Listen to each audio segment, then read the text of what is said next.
It is for January 17th of the great year 2024.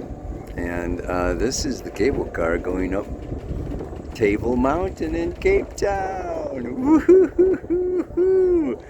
Right now the moon is in Aries, charge, go forward, initiate, goes into Taurus tomorrow, Thursday. And Saturday moves into Gemini until Monday it is in Cancer. And we're just kind of bopping up this mountain.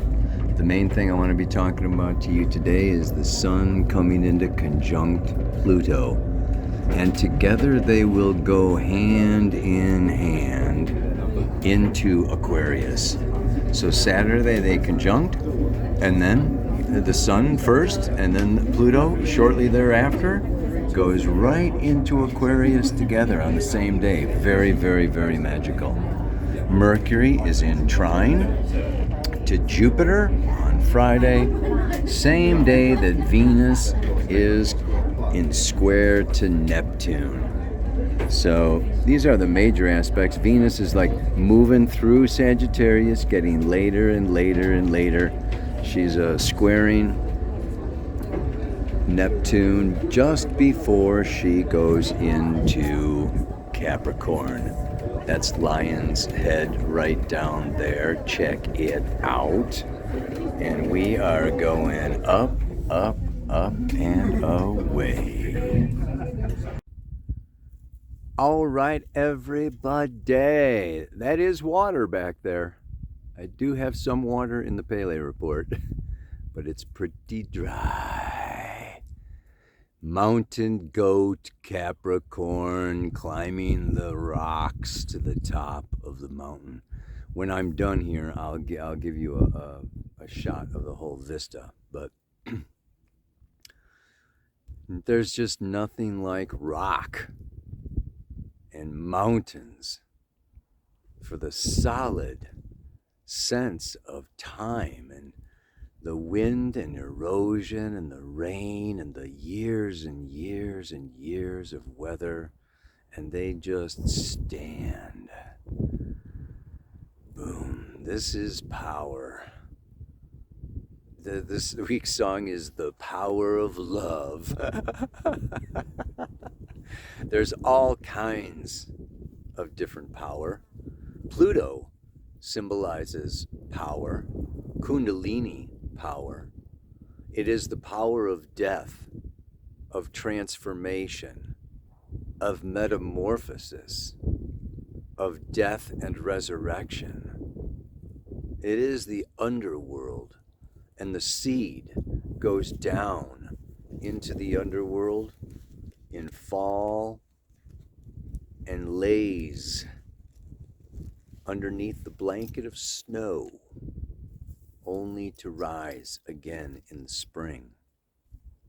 And every year there is an alignment with the sun, the earth, and Pluto. And it is almost like an Easter, okay, where the sun goes down into the underworld like Persephone, right? Like down, and it's almost 3 days. And on the third day, that sun rises out of Pluto. So there is this kind of stripping down, this stripping away, the peeling of the banana, the snake shedding its skin. This is the time of year for that, as the sun passes by Pluto. And there's a couple of different images, there's a couple of different things involved. It's amazing. Again, the Sabian symbols. The symbol for the square moon in Aries today is very appropriate and has so much to do, again, with this. It's a really breaking away. So I now it's interesting. These last couple of reports, the sun moving into Capricorn and Mars moving into Capricorn, it's been about the king and the queen and responsibility and stepping up and doing our duty and drawing our boundaries and bringing order. And I mean, this is what it has been all about. And now Pluto and the sun hold hands and move into Aquarius. It's a cusp. It's an evolutionary gate. It's a doorway. It is a liberation. And at the same time, we have Venus coming into a third quarter square. And that third quarter square, 270 degrees, she's doing it with Neptune, right? And then she's going into Capricorn. And so this Capricorn Aquarius phase, we're talking about the 10th sign. Aquarius is the 11th sign. Pisces is the 12th sign. We're closing the cycle. This is not about expression, getting bigger and stronger, strutting my stuff, gathering my forces, me being seen. Now we've come through Libra, Scorpio, Sagittarius is, the evolutionary intention, okay, is spread out through society, through our relationships, through other people, through Libra, Scorpio. So this is kind of a peak, that 270, where I've kind of met my social obligations, and I've done my responsibility. And now it's time to step off that cliff. Now it's time for, I think, the sun and Pluto to just sail and fly like the phoenix, like the starlings. There's a couple of starlings that I just saw up here. They always mate, and they fly together. And the one had a cracker, and she cracked the cracker on the rock so that the other one could get half of the cracker. They were feeding each other. Just so beautiful. But it takes me a little bit off point. But what I'm getting at is, I'm getting at this sense of, and I think of Siddhartha. I think of Buddha. Yeah? And the story of Siddhartha. How he was a prince, and his father was the king, and he was spoiled rotten, and he had everything, and maids and servants, and he was carried around, and every wish that he had was fulfilled. And his father kept him away from any kind of sickness or death, people dying, or he kept his life as a youth full of everything wonderful, blissful, beautiful, la da da da da da da, the courtyards and the flowers, and he was protected. But when he matured, he walked away. He stepped out and he went into town, and he saw poor people, and he saw sick people, and he saw somebody dying. And this awakened the Buddha within.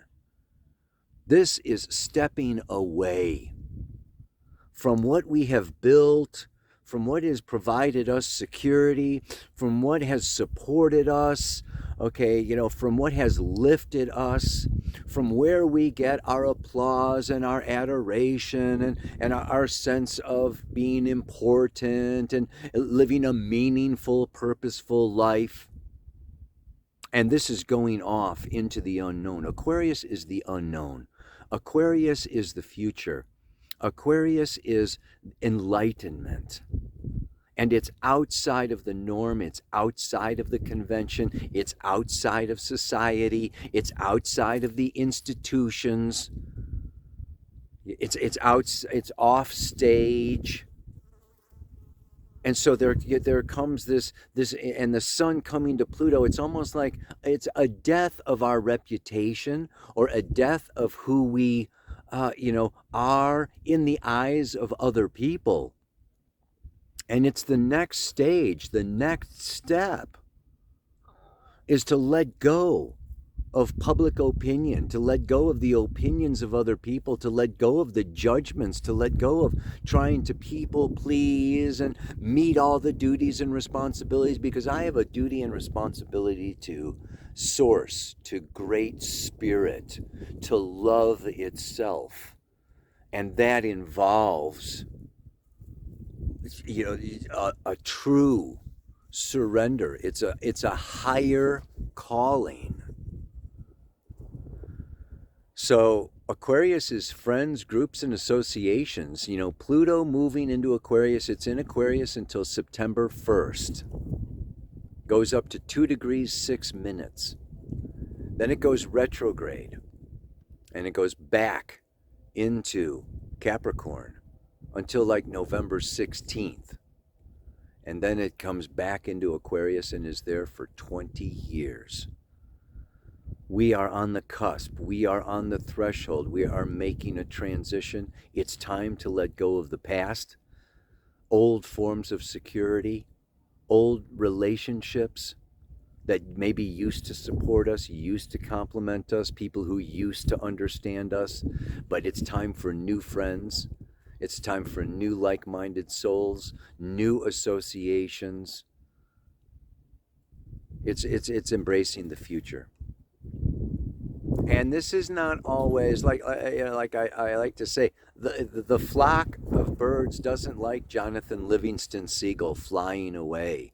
Okay, the flock of sheep don't like a sheep running away. The clan doesn't really like people. The family doesn't like their daughter eloping with some stranger, or it's like, what, clans, groups, families, tribes, they like to hold on to us. This process of individuation is a rebellion against any form of constriction or contraction that inhibits my process of individuation. So in some way, shape, or form, guess what? When it comes to this process of individuation, you are going to let people down. It's inevitable. Because people don't want you to change. Because when you change, it's like, okay, well then they need to wait a minute, who are, wait, I want you back the way you, don't go changing. Who's that? That's another song, but that's for another day. Aries, the 28th degree, the symbol for the moon square the sun. Today, that Sabian symbol is a large audience confronts the performer who disappointed its expectations. Dun, dun, dun, dun, dun, dun, dun, dun. You ever try and fail? The fear of failure is a huge fear for very many people. I know it is for me. The keynote, the necessity for mature preparation and self-criticism. We see here the tangible results of the situation evoked by the two preceding symbols.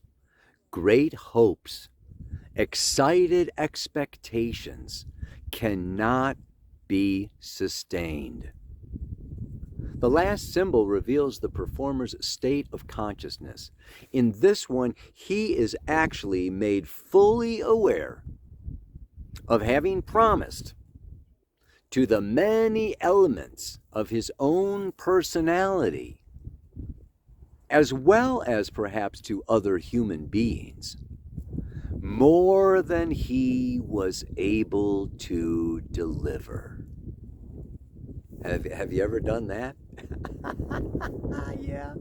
I mean, Jupiter coming up to Uranus these next couple of months, we all have to watch out for that. Promising more than we can deliver.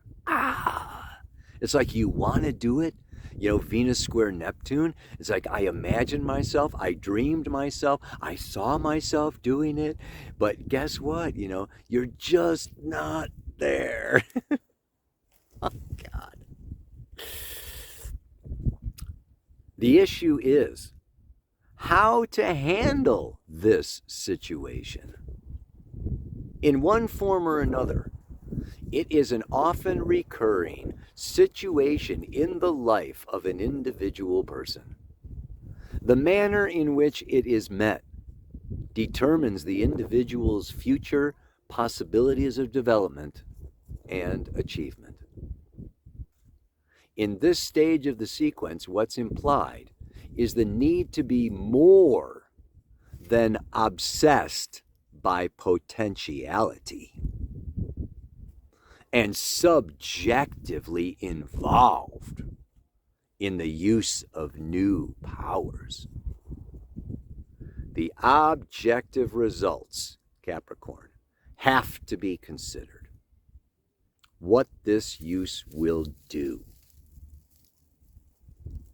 The individual is not alone concerned, for in a sense, mankind as a whole will be affected. What is required, therefore, is an objective inclusiveness of the whole environment. Thus, a sense of, and he's got it here in capital letters, responsibility for what one's actions will produce in people who have been made to expect significant results. This is so perfect. I have to give a personal example. I don't know if you signed up for the Astrology of 2024, but last weekend I gave a 3-hour webinar on doing the outer planets to your personal planets. And I ran out of time before I was going to do 6 planets, and I only did 4. And the 3 hours was up. I disappointed my audience. I mean, this is like such a perfect sapient symbol. I just went through this. There's nothing like, being exposed as, inadequate or, ill-prepared or unthoughtful or, it's just like embarrassing and humbling. And so the sun hits Pluto.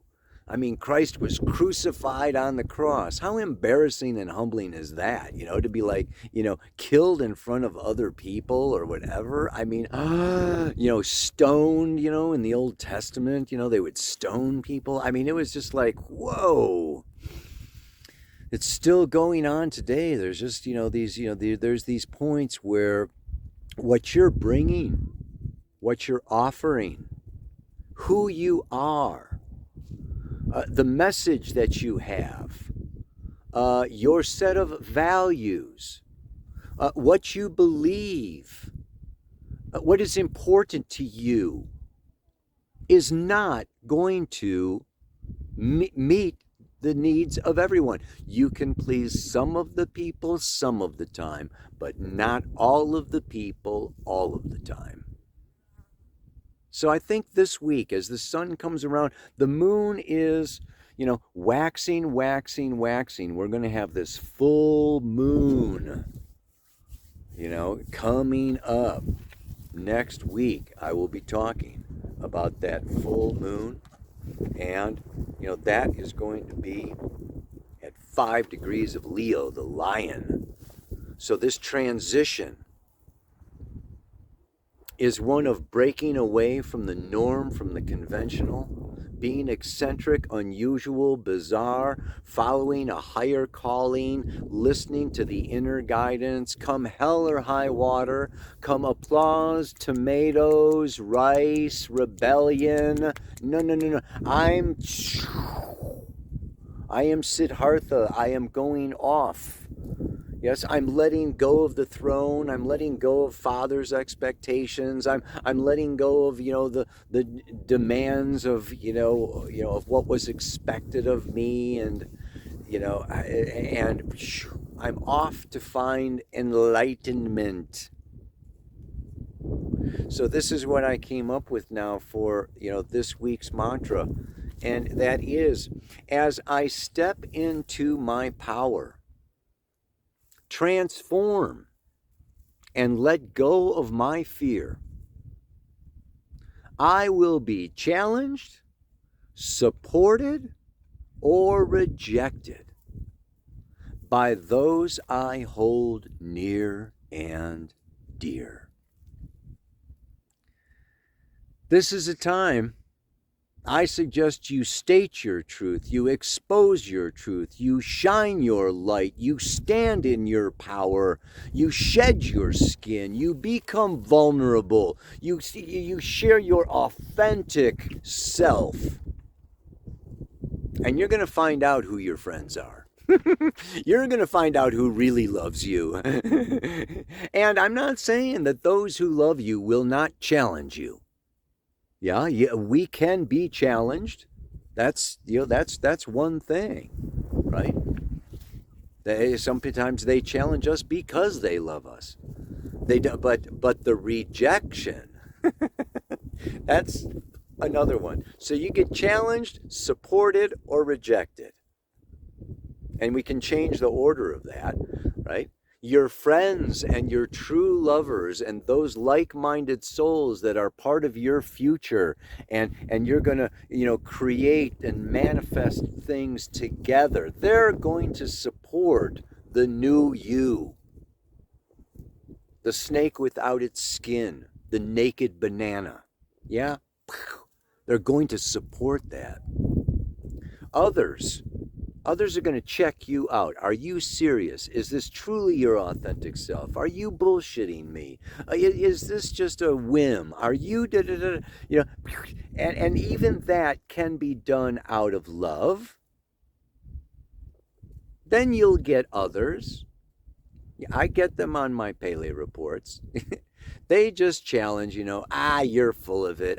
Forget you. That doesn't make any sense. That's woo woo. That's da da da da. You're out of integrity, whatever, I mean, there's even different kinds of challenges, and you can kind of tell, when someone challenges you, is it out of love, and is it out of respect, and is it out of, let's sharpen your sword so that you shine even clearer and more precisely and succinctly. I mean, that's constructive criticism is great for developing the theme. Right? Negative, destructive criticism is something that you just want to go, okay, guess what? I see that you're from my past. I'm going to put you in my past. And then others will just reject you. You don't have to reject them. They reject you. They save you the time. We're at this in this stage of the evolutionary process. It's not about taking things personally. So if you are rejected when you show your authentic truth, or where you want to go, or who you want to be, or what you want to bring, and you are rejected, you don't want to let that stop you. Let that create a bunch of doubt or fear or self-questioning or no, oh no, oh no. It's like if someone rejects you, then basically you could in some ways say that that person is withdrawing their projection that they have projected onto you. See, people project their shadow stuff onto us, and when when they reject us, it's like, okay, I'm gonna just I'm gonna project my shadow someplace else. So sometimes rejection is really a lightening of your load. Not to say that you don't grieve and that there is not sorrow. This, Venus, Neptune. Neptune is, compassion and love, and Venus is love. And, again, that 270-degree square is even breaking free, breaking out of old ways of love into new, higher frequency, spiritually divine tantra, where it's union with more than just bodies and emotions, but now it moves into the soul, and we want soul connections with our brothers and sisters. It's a beautiful stepping off, kind of, and it's just kind of stepping off into the unknown, right? So speaking of the unknown and stepping off, let me just kind of, if I can stand up, I'm a little bit on the edge of the cliff. Let me turn this camera around and give you a shot. All right, baby. I was looking forward to the sunset up here. I don't know if I'm going to stay up here that long, but we found a day without wind. And this is all the way down. That beach, I did a Pele report on that beach down there. You can see it. 2 weeks ago, I was on that beach. We're very down. This is the very tip of Africa. And it keeps going. Let me stand up. Way over yonder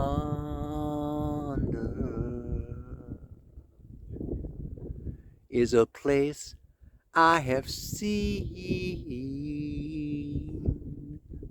It's a garden of wisdom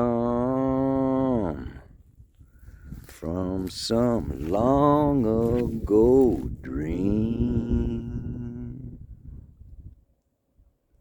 Maybe tomorrow I'll find my way to the land where the honey runs in rivers each day. May you jump off the cliff of Capricorn into Aquarius. Namaste, aloha, so much love.